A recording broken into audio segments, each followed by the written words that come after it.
Welcome back, everyone, to The Deep Dive. This time, we're exploring the world of Chinese animation, specifically a show called A Record of a Mortal's Journey to Immortality. Yes. It's a captivating cultivation story.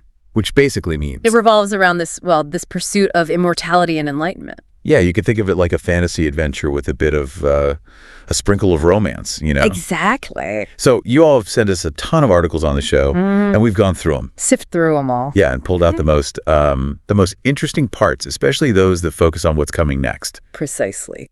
So get ready, listeners, to dive into the world of A Record of a Mortal's Journey to Immortality with us, without reading all those articles yourself. That's right. We're giving you the insider scoop. We'll connect the dots, highlight what's important. We'll hit those key points. Now let's do a quick recap of episode 124. Han Lai takes the heaven-mending pill. Yes. Remember where we left off? Han Lai was in a pretty tough spot, hunted by these four powerful factions. Oh, he was public enemy number one, absolutely. Exactly. Threats coming from all sides. So he decides to go into hiding, right? Buy himself some time. And then he takes the heaven-mending pill.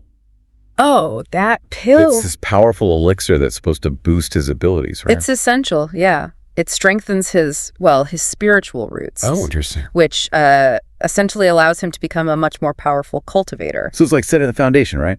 Precisely. But while he's in hiding, things outside are going crazy. Absolutely. Impersonators are popping up left and right. Trying to draw him out. Yeah, to lure him out. Creating this whole dangerous situation, right? Unpredictable. It's a turning point. Oh, for sure. This episode, it was a major turning point for a couple reasons. First, it was the season finale. Oh, right.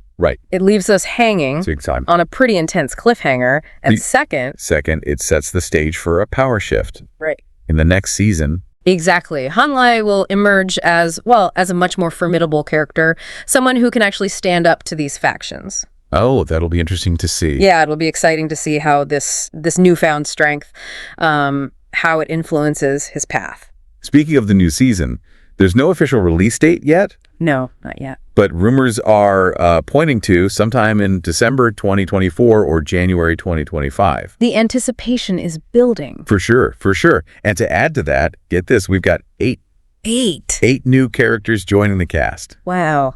That's a lot. I know, right? Each of them seems to play a key role in the story. So let's talk about who these characters are and what we know so far. First up, we've got Wen Tian'an. Yeah, Wen Tian'an. Who seems to have gone through a bit of a transformation from what we've seen before. It appears so. From the information we have, it seems like, he's been reimagined as a much more formidable, even menacing character. Oh, interesting. Almost like, a true antagonist for Han Lai. That's a good point. In this upcoming season. All right, so then there's Mei Ning. She's going to be accompanying Han Lai to the Yin Realm, which... Oh, the Yin Realm. It's a mysterious and dangerous place, from what I gather. It's known for its perils, its unpredictable nature. I bet. So I'm curious, how do you think Mei Ning's presence will impact Han Lai's experience there? Think she'll be a support or more of a... It's hard to say, really. Yeah. Will she be there to help him, or will she complicate things? It's an interesting dynamic to consider. It is. All right, and we can't forget about Bai Shishu from Gu Jianmen. Oh, yes. His design, it's captivating. Yeah, and it seems to hint at this. At a darker side, I think. Definitely some antagonist vibes from him. Yeah, Han Lai will have his work cut out for him, that's for sure. Totally. Now, next on the list is Fu Shishu from Baiqiao Courtyard.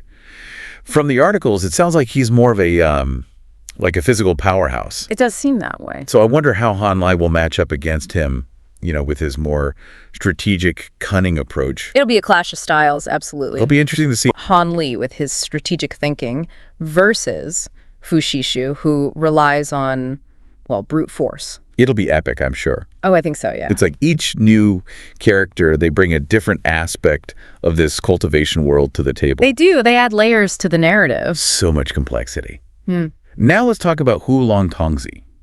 What are your thoughts on him? He's an interesting one. He's got this this blend of youthful energy, but also this unexpected strength. Yeah, I see that. It makes you wonder what role he'll play, whose side he'll be on. He throws a bit of a wild card into the mix, right? Absolutely. And then there's Mu Shengs from the Huangsha tribe. Given their history, it seems like he and Han Li might end up as rivals. That wouldn't be surprising. Their past encounters definitely suggest a clash is coming. We'll see how that plays out. Oh, for sure. It'll be interesting to see how their rivalry impacts the story, the larger picture. So we've got new allies, new rivals, maybe even some romantic entanglements. The articles were a little vague on that last part, but who knows?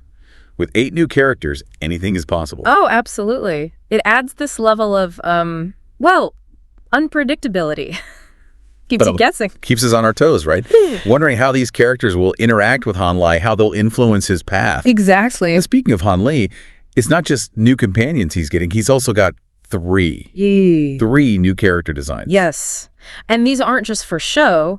They each reflect a significant stage in his development, you know? Like how so? Well, for instance, there's his peak foundation establishment model. Now, and hold on, for those who aren't familiar with cultivation terms. Right, of course. What exactly is foundation establishment? Well, it's a crucial stage where a cultivator solidifies their core strength. Oh, I see. It's a period of intense training, self-improvement. Makes sense. And Han Li's new look, well, it reflects that. He appears more powerful, more confident. Visually showing his progress, right? Exactly. It hints at the incredible power he now wields. Now, his underworld model, that one's interesting. Yes.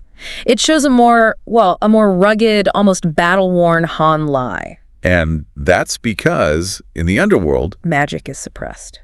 So he has to rely on other skills. Exactly. It shows his adaptability, his resilience. He's not just reliant on magic. He can adapt to survive. Precisely. Even in the most challenging environments. Wow, I like that. And then there's the falling cloud sect model. That one's a bit more mysterious. It is, yeah.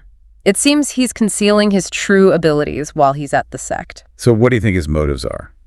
Well, it could be a strategic move, you know? Adopting a more understated approach. That makes sense. It raises a lot of questions about his role within the sect. So many questions. It's like he's got a different look for every occasion. He does. Each one reflecting a different part of his journey. I think that speaks to the show's, its commitment to visual storytelling. Yeah. They're not just arbitrary changes, they're deliberate choices, conveying meaning, foreshadowing what's to come. I like that. It adds another layer of depth to the whole experience. Absolutely. It keeps you engaged, makes you think. For sure. For sure. All right, so we've talked about Han Li's new looks, but what about the other characters, specifically Mu Peiling? I'm curious about how her design has changed and what it might tell us about her evolving relationship with Han Li. What do you think? Oh, that's a great question. It seems like their dynamic is shifting, becoming something more complex, and her new design definitely hints at that. Yeah, it's definitely moving beyond that traditional, mentor-apprentice dynamic. Right. The articles, they point to this growing intimacy between them. Okay. And it's not just in their interactions, but also in like visual cues. Like what? Like the way their new outfits complement each other. Ooh, that's interesting. Little details like that. Yeah, I can see that. What about you? What stood out to you as hinting at this romantic tension between them? Well, there was, I think, one article described a scene where Han Li gives Mu Peiling this rare herb. And it's supposed to enhance her beauty, right? Yeah, it's a gesture that, it goes beyond their usual interactions, wouldn't you say? Definitely. It's to just a deeper level of, I don't know, care, maybe even affection. It does. And then there's the way their new designs, they almost mirror each other, you know? Oh, yeah, I noticed that. Mu Peiling's outfit, it incorporates elements of Han Li's style and vice versa. It's like a visual merging, right? Exactly, like a merging of their identities. I like that. It's a subtle way of showing their growing bond. It is. What do you think this evolving relationship says about the themes of power and vulnerability in this cultivation world? That's a good question. I mean, on the surface, the cultivation world is all about, gaining power, right, ascending to this higher level of existence. Yeah. But this show reminds us that even the most powerful cultivators, they're still human. They are. They still have human needs and desires, right? Absolutely. They're not just these emotionless beings striving for power. Right. It's about finding that balance. Yeah. It's exactly. Pursuing power, but also remembering those human connections. The relationships that make it all worthwhile. And vulnerability, it's not a weakness. It's a strength, actually. Yeah. It allows for deeper connections, more trust, and ultimately a more fulfilling journey, wouldn't you say? I think so. It's a powerful message, especially in a genre that's often focused on well, solitary heroes. Right, heroes who are just obsessed with personal gain. Exactly. Now, while we're all excited about what's coming in the new season, there's one challenge that this show, a record of a mortal's journey to immortality, faces. Oh, and what's that? The release schedule. Ah, yes, the irregular release schedule. It's a problem for many Donghua or Chinese animation series, right? It is, unfortunately, and it can be a hurdle, especially in a market that's as competitive as this one. Because imagine waiting months, sometimes even a year, for a new episode. I know. It can be frustrating for fans. And it might even impact the show's overall success, right? Potentially, yes. In today's digital world, viewers have so many options. So many choices. It's crucial to keep the momentum going, keep people engaged. Right, if you look at other popular Donghua like Battle Through the Heavens or Soul Land.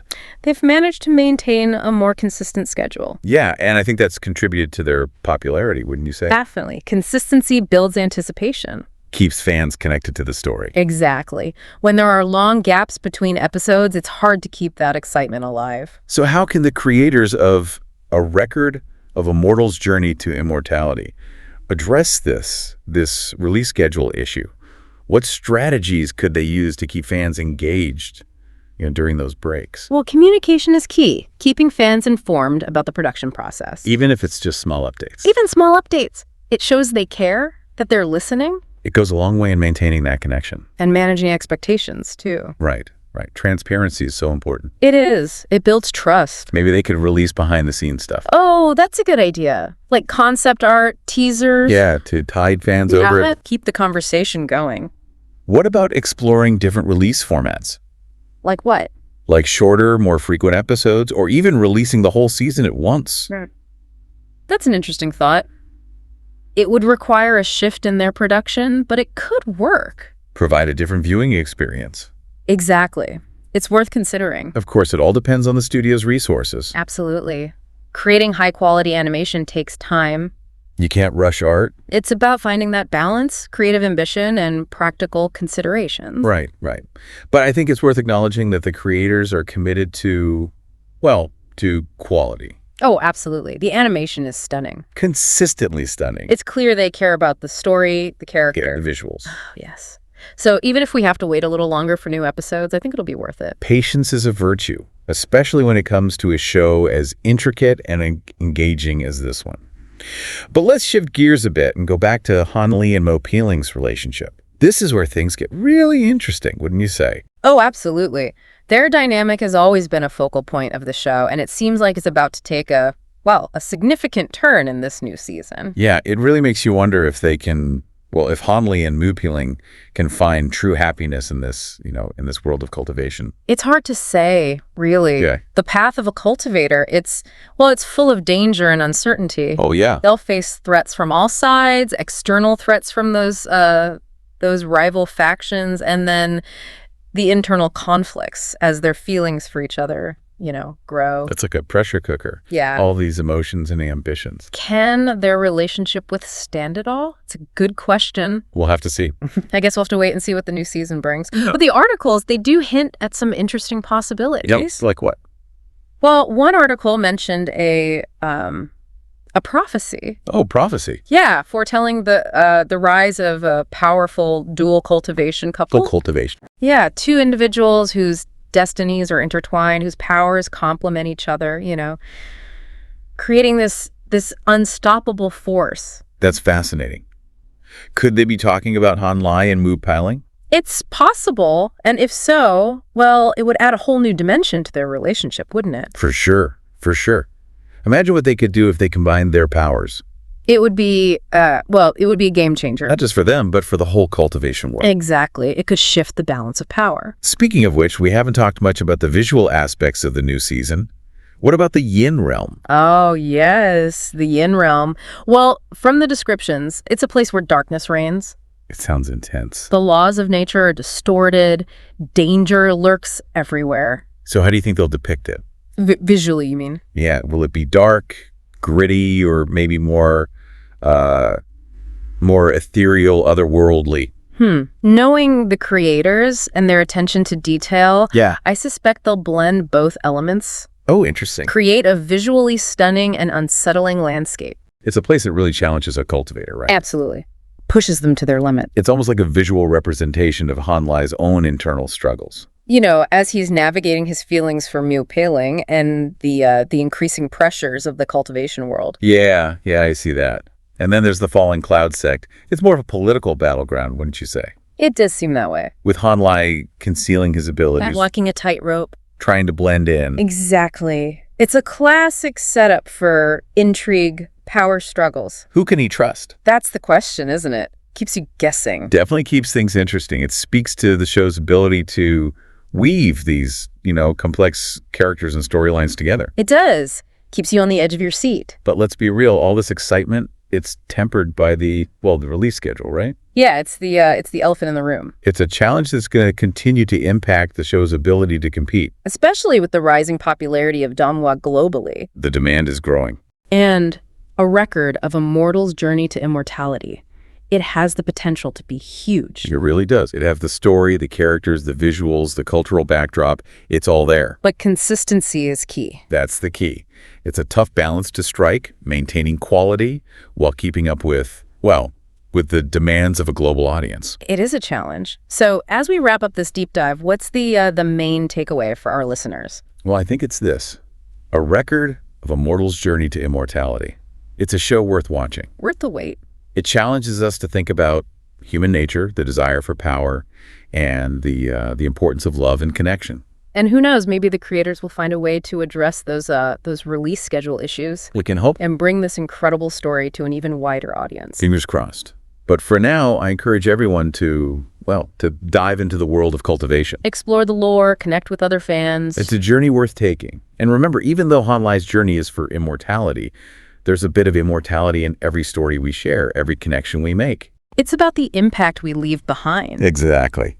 Until next time, keep exploring, keep connecting, and keep diving deep.